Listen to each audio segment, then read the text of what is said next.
Olá pessoal, bem-vindos à leitura de Khalil Gibran. Hoje eu vou fazer o comentário do texto que eu li, belíssimo o ouvinte. Se você não ouviu, recomendo você ouvir o vídeo anterior.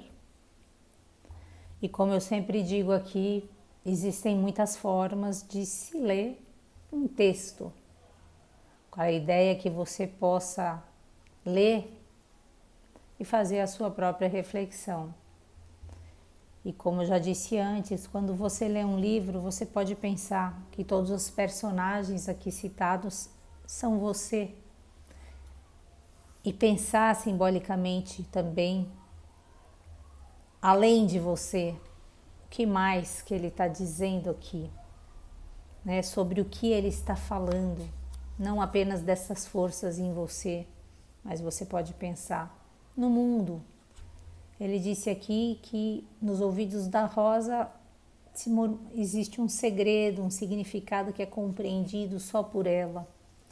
E a gente pode pensar então em nós, que existe um segredo que ele pode ser compreendido apenas por nós. Por mais que a gente peça para alguém dizer alguma coisa para nós, que a gente peça pelos mestres, nós precisamos ser os ouvintes dessa canção chamada vida. E se nós estamos vivendo, só nós podemos dar o significado para a nossa própria vida e ler a vida. Claro que podemos utilizar aqui alguns conselheiros mais sábios, como ele disse no capítulo anterior, inclusive, né?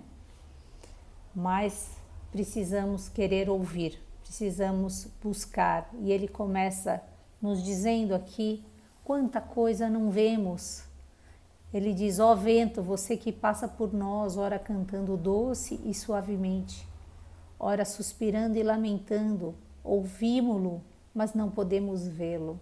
Quantas coisas na nossa vida são assim.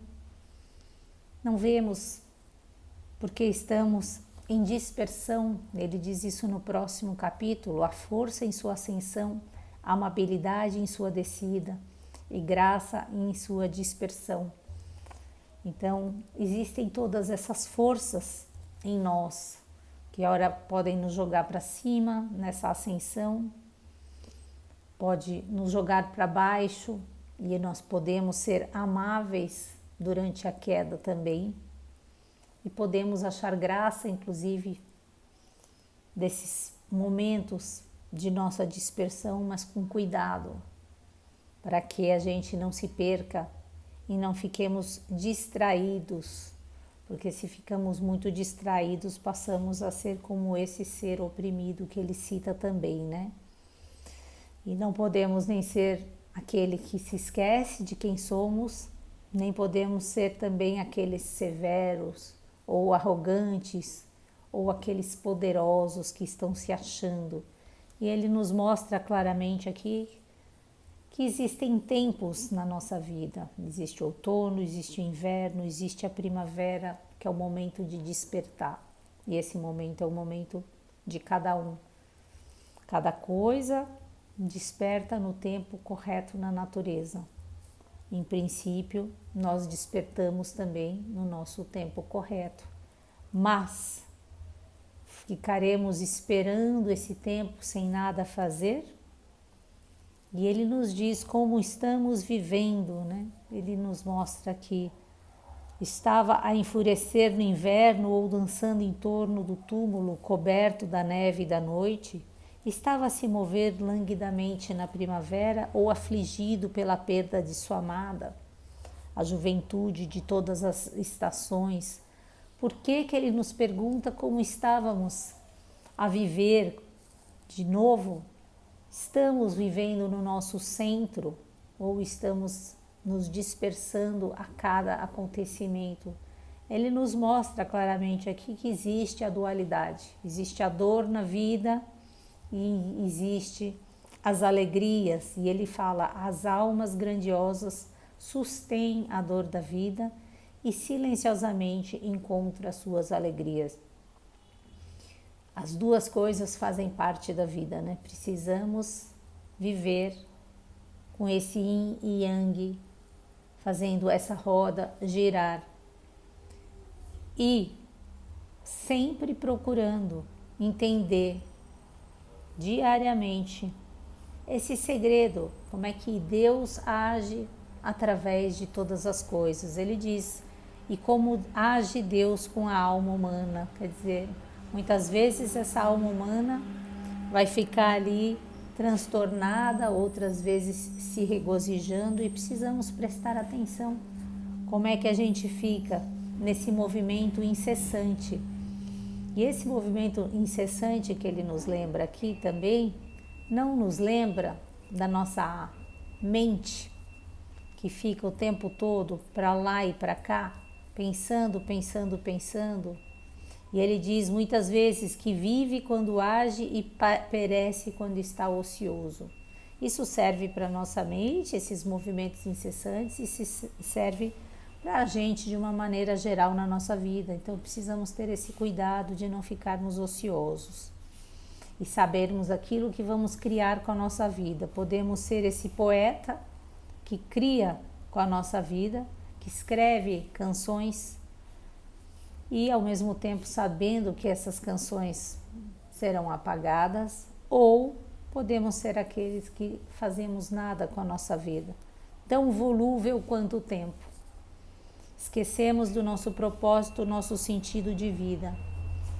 E aí é uma outra pergunta. Podemos lembrar aqui e agirmos como mensageiros de notícias importantes dos 4 pontos cardeais, ou seja, estarmos atentos para o movimento de todas as coisas e podermos ser agentes de transformação e orientador de direção. É interessante ter aqui, né, os pontos cardeais que orientam, né?